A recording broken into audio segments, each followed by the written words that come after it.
we'll try to stay as always and get everyone's questions till the end.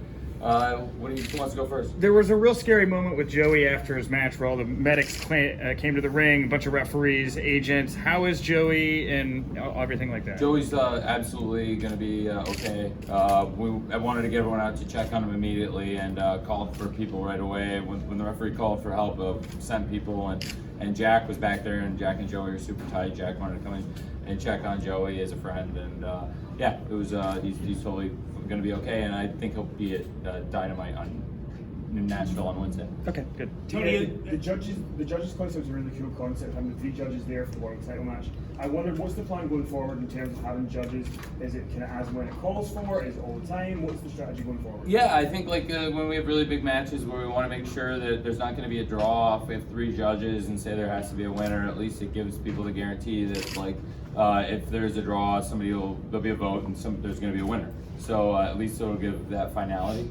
So that's kind of the idea. So I think for big title matches, you might see it.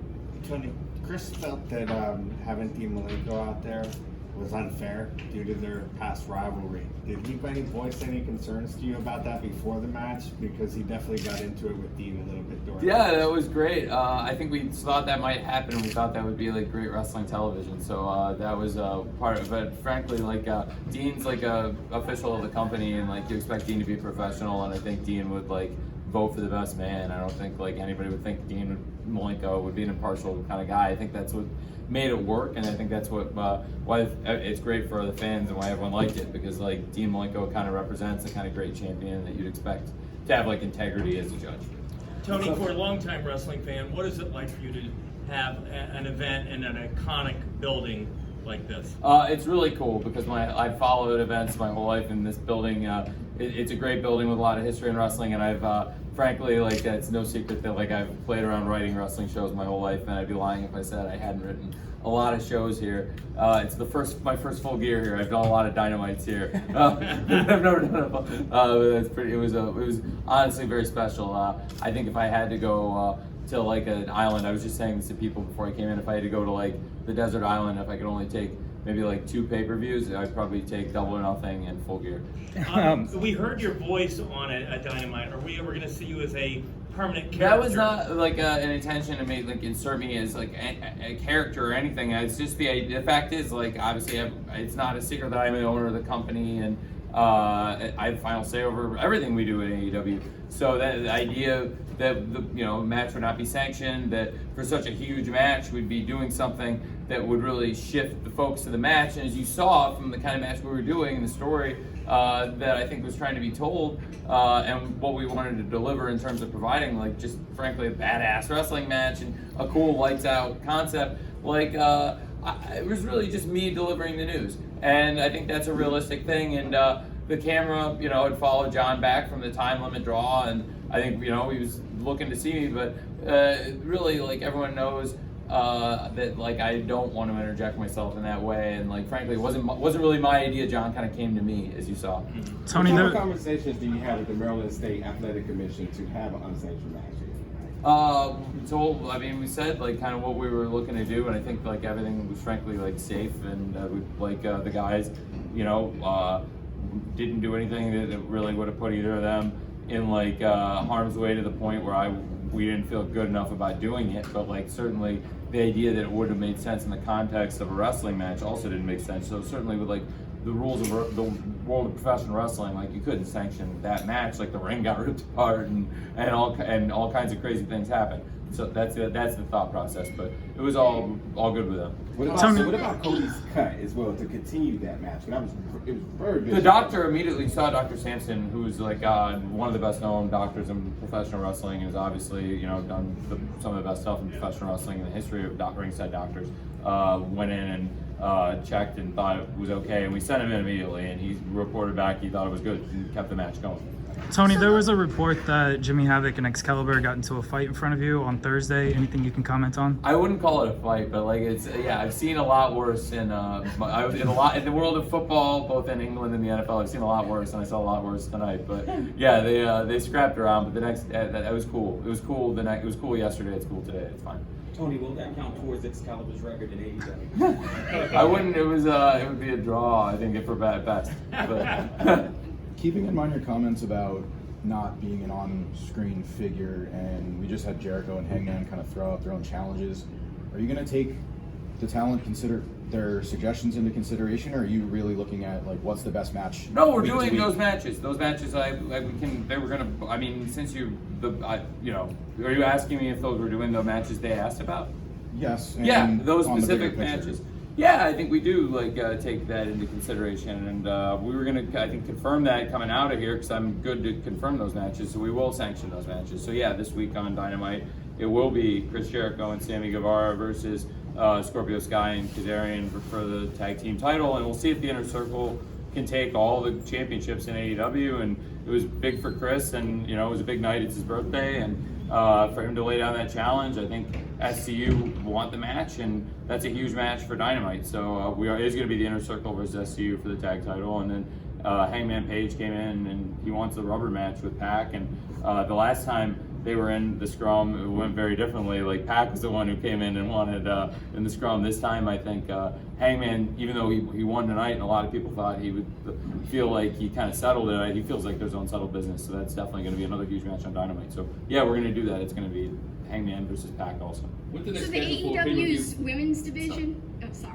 The AEW's women's division, the match, the title match was about 13 minutes, and then the other match was in the pre-show. I've been reading a lot of criticisms, being worried about the lack of time in the women's division. It wasn't originally supposed to be a women's match. The Britt Baker. So just so you know, I feel very strongly about that program. I was very heavily involved in the layout of that program from the beginning. I worked on the women's battle royal, casino battle royal, in All Out, and very closely with them. And the idea of planning we wanted Britt and Bea to be a major issue for a really long time, and they've been seeds we planted for a long time ever since Britt first got hurt to work it into a big feud with a major personal issue. And I think the promos that both of them have done built it into a huge match. I wanted it to be on the pay-per-view. I felt like a lot of, like I said, we put a lot of involvement into it.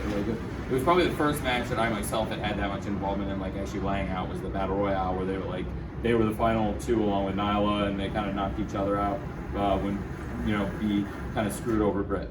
And so I wanted it to be on the pay-per-view, but because of some timing circumstances, in terms of somebody having a personal situation that was completely understandable, we ended up moving another match that was going to be on the buy-in originally, the way we had laid out even as recently as a week ago. We switched it, but originally that was going to be on the pay-per-view. That was important to have both those matches on the show. So how do you ensure that the division keeps growing and keeps getting a bigger spotlight as you guys grow and move forward? Well, it's really important to us. Work really closely with Kenny Omega and Brandy, constantly looking for talent. We've been signing. We'll be able to announcing more talent we've signed. We've been debuting more people recently. So I think in the women's division, we're constantly debuting new wrestlers. You've seen Jamie Hayter and Shanna have made appearances, and obviously tonight I thought the women's title match was excellent. Rio's been a great fighting champion and been in a lot of great matches, and I think we'll keep seeing Rio in great matches, and Rio will keep being a great fighting champion. And like I said, with Bea and Britt, there was a great story, and I don't think we've seen the end of that. And I'm really excited about what Jamie Hayter and Shanna have done lately too, and Sheeta is awesome. So I think we have a lot of awesome things cooking in the women's division, and then with Awesome Kong, that was a big new surprise with Brandy and Awesome Kong also. Thank you. Tony, does the MJF factor change Cody never challenging for the title? Well, it was the agreement they made was that Cody was not going to challenge for the title again if he lost this match, and he did lose the match, and I think that as we understand the stipulation, that it wouldn't change it. I think MJF was his corner threw in the towel. That was the way it was written. So. Is there anything you could talk about the next pay-per-view, where it's going to be? Yeah, I think I've said from the beginning, I really feel we want to do the best thing for our fans in terms of giving them value for the shows and giving a great quarterly pay-per-view experience, and we're going to keep doing that. It's no secret that Double or Nothing, All Out, now Full Gear are big quarterly brands for us. So in Q1 there will be something. We'll make an announcement very soon. But you'll expect, given that we're doing Double or Nothing Memorial Day again, and that's happening. Double or Nothing 2 is happening, and given that we're doing these big quarterly shows, I think tonight you know, you can expect to see shows of caliber of Double or Nothing and All Out and Full Gear, and there's going to be another one on that kind of Mount Rushmore quarterly big pay-per-view shows that we want to give people, and I'll make an announcement along with all of us here soon. I'm really excited about it, but I can't give you all the details about it yet, but it's going to be awesome. Hangman said it was going to be cowboy shit and he wanted to have the chaps in the entrance. Do you have any thoughts on that? I think that's super legit. I've always supported the idea of Hangman wearing chaps like all the time, so that's awesome. Are they going to remain in the same cities? I can't necessarily say whether they'll all be in the same cities, but Double or Nothing will be in Vegas. Double or Nothing is going to be at the MGM Grand, and All Out is going to be in Chicago. Yeah, so those are that I can say. And Baltimore's been awesome. I mean, the support we had here was amazing. I don't know. I don't have anything committed yet, but I think it's certainly something we want to do. Tony, can I share a little bit about the ratings kind of in the US and the UK? I mean, the ratings have been really good. You guys, you've hit 1 million a few times. You have been the biggest wrestling show on Wednesday nights so far. Even the UK, the numbers have been pretty good. How are you feeling about it? How are the networks feeling about it? Is it above expectations? Are you reaching expectations? People are kind of curious, I think. Yeah, we've I think we've at times doubled expectations. We've every week we've been way above the expectation and done really well. And if you told me going in, you know, at this point that, you know, when I saw you guys, because last time I saw you, a lot of you guys was after Washington DC, the debut of Dynamite. And, you know, after that, we found out we did very well in the rating. And then since then, you know, the shows have continued to do well. And also, it's really important to me that they've been really good. Like, last week's show was awesome. If I had to go to like I said before, if I had to go to the desert island with, like, you know, 2 pay-per-views, like, same thing, if I had to go to desert island with 2 TV shows, one of them would definitely be Pittsburgh. Like, Pittsburgh, the 4th episode, that's the best episode of wrestling television I've ever seen, personally. Like, with all the great wrestling on that show and the concourse brawl, like, to have an angle that hot and the amount of good wrestling we got into one show, I thought that show was fantastic good. Like, 5 amazing matches, and another match that was real to me was very good. And like one of the hottest angles I've seen on TV, all in a 2-hour wrestling show, and it all fit in there, and it just all came together. That's a perfect show to me. Philadelphia was also right there, and then this past week in Charlotte, like, it'd be a tough choice for me between Philadelphia and Charlotte. And to me, like, we just have to keep trying to do stuff like that every week. I'm really excited that, like, we already, like, going into this week now, coming out of, like, such an awesome pay-per-view, like, you know, now you guys know the Inner Circle's challenging for the tag team championship. Like, Chris and Sammy have been really hot. Chris and Sammy have a valid point. Like, they hadn't really put their hat in the ring, so to speak, as a tag team to be in the rankings, but they have been undefeated as a tag team, and they weren't in the top 5, but they are undefeated as a tag team. They absolutely merit consideration, so we are going to do that match. And then Hangman Page versus Pac, the rubber match, I think is going to be huge. So yeah, that's the idea. I'm really happy with the ratings, but the big thing to me, like, people, you know, in England, I hope everyone's happy getting the show on the hub. I know we hadn't announced it right away that there was going to be a solution for everybody on Thursday to get the show, but I was just in London, and the availability is so wide, the awareness of Full Gear was so great, because I think also with England making the Rugby World Cup final, the amount of promotion we got with ITV covering the Rugby World Cup was amazing, because like, everybody was watching the Rugby World Cup, which was like a huge percentage of the people in England were seeing tons of ads for Full Gear. So everyone was coming up to me asking me about it. We also spoke to Cody yesterday at the panel, and he had said he doesn't want to be reactionary with the Wednesday night shows. He wants for you guys to concentrate and put on your own show. He said he even asked for the other program to be turned off of the monitor. Are you kind of in the same position? We've literally never once, in 6 weeks, I mean, it's not, I don't know if it would ever, I don't know, if there was ever consideration of turning it on, we never turned it on in the first place. It's never been on in 6 weeks. He said, but like, you kind of with him, and well, we don't even have a monitor. All we have is like all of our cameras and then our, like, whatever, but there's never been a monitor showing NXT in our office. But you kind of share with him about not being reactionary on the shows, like just concentrating. Yeah, we've never once changed anything. Never once in 6 weeks have we ever changed anything based on what they're doing. It's just to do the best show we can do, because the limitation is, like, you have 2 hours and you have to please, you know, your fans and your advertisers, and it's important to please them both, and you want to keep the show going for the sake of everyone. And like, it's just really important to me, because, like, look, like, in the course of the year, like, I don't know if I'll see all you guys again for a scrum, but like in the course of a year, because anybody who was in Jacksonville, like at the beginning of the year, we're doing like the anniversary show in Memphis. We're going back to Jacksonville 51 weeks later for the New Year's Day show, and then 52 weeks after we'll be in Memphis. It'll be a year from when we started in Jacksonville in the parking lot of the stadium, and where we've come. But like, we've shifted wrestling. Wednesday night is the night to watch wrestling now.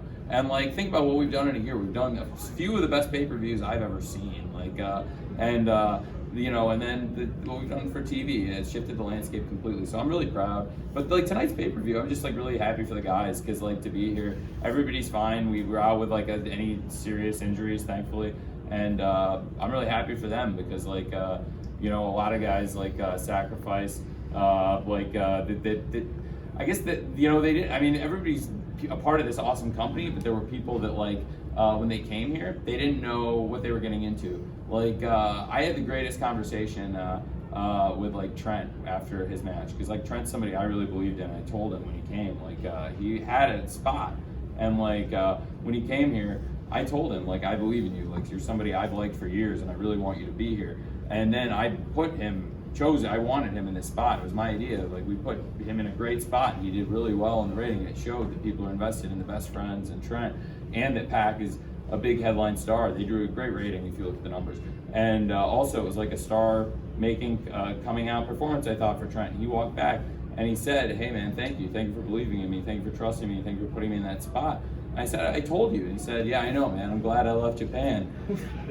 Tony, and it's AJ Austin. Well, there's anyway, and I had a response that will not say for the camera. But in all seriousness, no. I'm just really happy for them because to your question about the ratings, yeah, we're doing really well. But like, I'm happy for those guys because a lot of people like made risks to come here and they weren't sure it was going to work out, and he was nervous about it. And it worked out for him.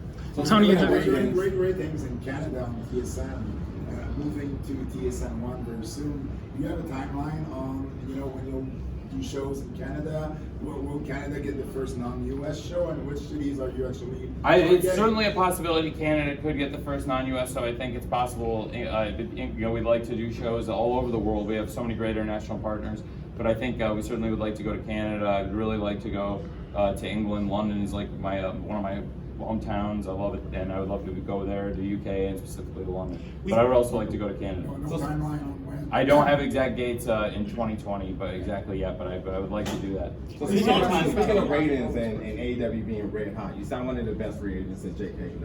Has Bellator had any conversations about your method of success and how maybe they can latch on to it to kind of start creating more? They've reached out. They've been nice. I think they're nice guys. I think I don't really know them very well. They haven't really. I haven't had a lot of personal conversations with them about like promoting or anything. But I think it's very different spaces. But you know, there's some similarities between promoting wrestling and promoting MMA. But I think it's really different products. We know that in the past they tried to work relationships like that, and again, I think for businesses, AEW is so hot right now. I couldn't imagine them saying, "Hey, you got one of our stars. You're making them bigger now. What can we do to get part of this?" Yeah, we haven't really talked much about that, but sure, I can see that. Tony, Tully Blanchard. Express. Yeah. I mean, what a heck of a moment for them tonight. Can you talk a little bit about the importance of bringing in legends like that, introducing them?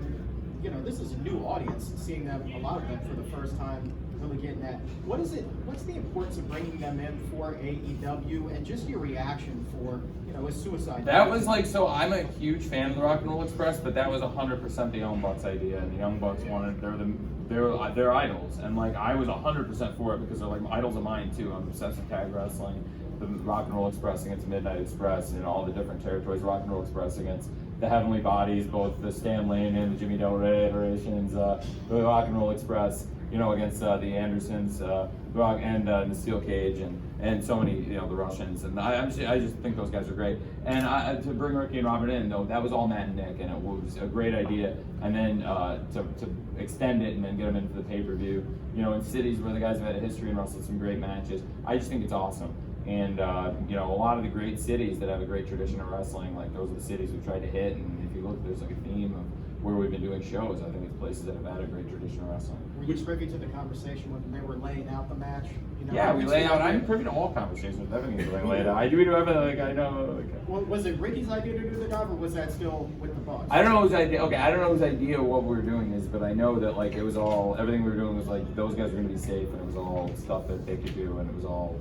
I was just really happy that they were able to get that it all came off the way it did, because like for Ricky and Robert to pull that off, it was really special for them, and I think they were really happy to be given the opportunity. But I was honestly glad that they graced us with their presence, because like I mean they're probably, you know, to have, and honestly them and the Bucks, like, you know, two of the great teams of all time in my opinion. It was special to have them out there, and we've really been trying to make the tag team division very special.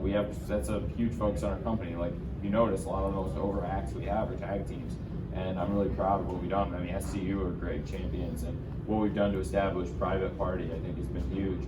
And then, we have the, other great teams with the Young Bucks, the Lucha Brothers, and now Santana and Ortiz, and a lot of other ones. Well, with the ratings being so strong, a lot more advertisers reaching out to you at AEW? Yeah, we're doing really well. I'm very happy with it because we share in the success of the advertising on this show, and it's a high-profile primetime show, and it's going really well. Yeah, we have some really exciting stuff with advertising partnerships. So Couple more questions. Tony, Tully Blanchard really make a difference. It seemed like it was '88 in that Baltimore arena. Will we see Tully give a promo on Dynamite anytime soon? Yeah, we'll definitely hear from Tully. I think we'll keep hearing from Tully, and I think he'll keep being involved for better or for worse. But yeah, it's definitely not the last to see of Tully. He's been a huge addition. I can take a few more. I really appreciate all you guys' comments, so thank you. In terms of timing, you talked about television, but in terms of the pay-per-view tonight, you had a really dramatic main event title match, and then you also had the lights out match. Is that something we should expect in terms of the dramatic and long tempo of those matches, or could a lights out match, for instance, end sooner? Well, we've had other lights out. I don't think that we've had, the other lights out matches maybe weren't this epic. But we've, when Kenny and Joey was long, but it wasn't this long. Joey and John was long, but it wasn't at Fyter Fest. It wasn't quite this long. But I think you don't know. I think it's unpredictable. That's what's great about our pay-per-views. And in this case, those were like two incredible epic matches to close the show. But I don't know if I've seen a better match to start a show than Young Bucks against Santana and Ortiz, and then to come right out with Hangman Pac, and we had so many great things through the show. So I was really happy with it. You noted 3 lights out matches that are in a pretty short period of time. Is this going to be a regular thing for AEW where you present these pretty often? I think it's like a very reasonable look at thing that the company, if we can't sanction these matches, we can kind of turn a blind eye to it, like flip the lights out. It's been gone, tale as old as time. It's been done in wrestling companies and territories for a long time. The concept of the lights out matches, the company, we weren't going to be held responsible or liable for what happens in the match. When you saw in this case, they tore the ring apart. Moxley and Omega and Janela are the only guys that have been involved in them. But these guys are unpredictable. They'll tear the ring apart, tear the building apart, and we can't sanction it. So it's at the end of the night. We kind of don't count them because of the nature of the match. They go all over the place. Sure, but will they be regular? Will we see a lot of these? I don't think we'll see. I mean, in the course of a year, we've seen those 3, and it's not something I expect to see that often. But certainly, in the case of what's happened with Omega and Moxley, I thought was very appropriate, and that was certainly the appropriate match and the appropriate way to kind of do it tonight because you didn't know what those guys are going to do, and I'm glad we made it the lights out match tonight because they literally tore the ring apart, and we wouldn't have been able to continue the show after they ripped the ring to pieces. Tony, back to last Wednesday, I got to ask you about Jericho's video package. Very creative. What was the process in putting that together? Can you talk a little bit about the effectiveness of it? It was Chris's idea because after Cody's video package, Chris had the idea to parody Cody's video. It's a shot-for-shot remake. A lot of people, it's amazing to me, across friends in Hollywood and sports, in the NFL, there's so many people that loved it, but a good percentage of people just loved it and didn't realize that it's a shot-for-shot remake of Cody's video. They just thought it was great in and of itself. And I think that's great satire. And I think that's when something is kind of hits. So Chris, it was his idea, and he worked really closely with the guys at Comeback Studios and Kevin Sullivan and Comeback have put together great video packages for us. But Chris was very hands-on. Tony, 2 production questions. The AEW Twitter tweeted out a picture that did have a USA monitor on that. Care to comment? Where? On their Twitter account tonight, they showed a picture of the production truck, and there was a monitor for USA. Yeah, that's not I don't know what they're watching in the truck. I'm just talking about the girl position where I'm at. We don't have a TV that would even have cable on it. It's just we have the feed of our own show, and then I have the 8 to 10 cameras that we choose to go from. So yeah, I don't know what they could be. I think sometimes they have football during So I don't know between stuff's going on during the day. But you meant during the show. I don't know what they're. I can't really be there and be in the position with the gorilla position, so I can't do. Yeah, no, I just wanted to clarify because you said the monitor wasn't on, but then they had the production truck. I don't know what they are. I just meant in my position where I am. Okay. Where because maybe and they could have been referring to the truck too. I was saying I've never seen a monitor on where I am. Gotcha. I can't speak to the truck. I go out in the truck before the show for VTRs, but that would be like long before anybody else's show. That's like before the sun goes down. Gotcha. And then second one, people were commenting that the crowd didn't sound as loud tonight, but in the arena, it obviously sounded pretty loud. People who watched on TV said it wasn't as loud. Was the crowd mic'd differently or anything? It sounded super loud because I was sitting, I'm sitting right behind the curtain, so it sounded, to me, it sounded super loud too. So if it didn't sound as loud on TV. Yeah, that's what people said online. I'll have to go back and watch because I was just there, But as it sounded super loud because I was sitting in under the. But we'll see. I thought that was a great crowd. It was obviously we had a great turnout and we sold a lot of tickets late. It was so I was super happy with it. I thought the crowd sounded really good, but I'll have to watch and see. It's interesting. Maybe we have to check with the acoustics when we come back. Maybe we might get differently. But I thought it was a great crowd. Tony, you talked about being comfortable with the concept of the lights out match tonight coming in, but as you watched the match unfold, did you have any second thoughts at all? Oh, it was pretty, it was pretty gruesome. I was very concerned for both guys because they're obviously two of the biggest stars, not just two of the biggest stars in AEW, but two of the biggest stars in wrestling. So obviously, like in sports and wrestling being no different, you always worry about like injuries. And in the case of both guys, I was very concerned about both their well-being and also just like, even if it's just a short-term injury, something that's going to keep them from being able to compete on Dynamite because we need it.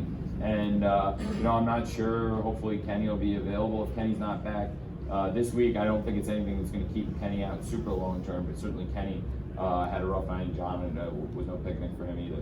But yeah, we were concerned about it for sure. But it was a great match. We were really happy with it. I think fans seemed like they really liked the show from what I've heard. I'm glad you guys liked it. One more question, please. Sure. You just noted that you had a big walk-up market tonight. Is that encouraging that, like you're looking at the pre-sale figures, like maybe you're not selling as much, but knowing that, you have a hot market like this that might come out the day of? And it's really encouraging, yeah, but honestly, I really attribute a lot of it to the wrestlers and the hard work they did promoting the show because SCU went out and did some promotional work and so Scorpio Sky and Kazarian, they've been great as tag team champions representing the company. And Chris Jericho's gone out and done some media work, and Cody and Brandy went out and did some really good work, and I think it made a huge difference in the time running up to the show and the local community here in Baltimore. And also, Washington, D.C., not far away, there's been so many great people that have really supported us in these markets. And really up the East Coast, we just had incredible support. So I wasn't surprised by it. That's been like a theme with our shows. We've had a lot of instant sellouts. And when we haven't had instant sellouts, we've had those kind of great walk-ups because, our wrestlers are really engaged with the fans. By the way, if there's anybody that came a long way and hasn't got a chance to ask a question yet, I feel terrible. So I got one more question. Sure. So historic cities. How about Richmond, Virginia? Yeah, Richmond, Virginia would be a great city. That's honestly a city I would absolutely love to run. I think that would be a great place for us to run. We haven't booked it yet, but as we go, I think that'll be announced. I was really excited. We just announced, Jacksonville and Memphis is the first two cities of 2020, and I think that Jacksonville is obviously my home, and there's a great tradition of wrestling, both Florida wrestling and WCW ran Jacksonville a lot, and now for us we established Fight for the Fallen there. I'm excited to go there. I'm excited to go to Memphis. Richmond would be great, and we'll definitely put that on the list. I'll talk about that with Raph. Is Madison Square Garden on the list at one point? Well, certainly is a building we've had talks with, and I'd love to run a show in New York. Certainly, we've been very popular in New York. We've been the #1 wrestling show in the 18 to 49 demographic in New York City on any night, not just on Wednesday, on cable. So that's pretty great. And for me, I would love to go to New York, and MSG is a great building there, but there's a lot of great buildings that you can go to New York. Thank you guys. I really appreciate you guys always coming to these. I think we'll announce soon when the next Scrum is. Certainly the next pay-per-view will have one, but I think maybe between now and then we'll have one at TV. And I really appreciate those of you who keep coming to these, always coming, and thank you for coming and covering the show, supporting us. And if there's anything I can do for you guys, please reach out. I'm going to, between now and the next Dynamite, try and do some more interviews, and certainly at some of the TV shows. If any of you guys want to come to Dynamite, even though we don't have the Scrum, I can do interviews and stuff. Thank you for coming. Cool.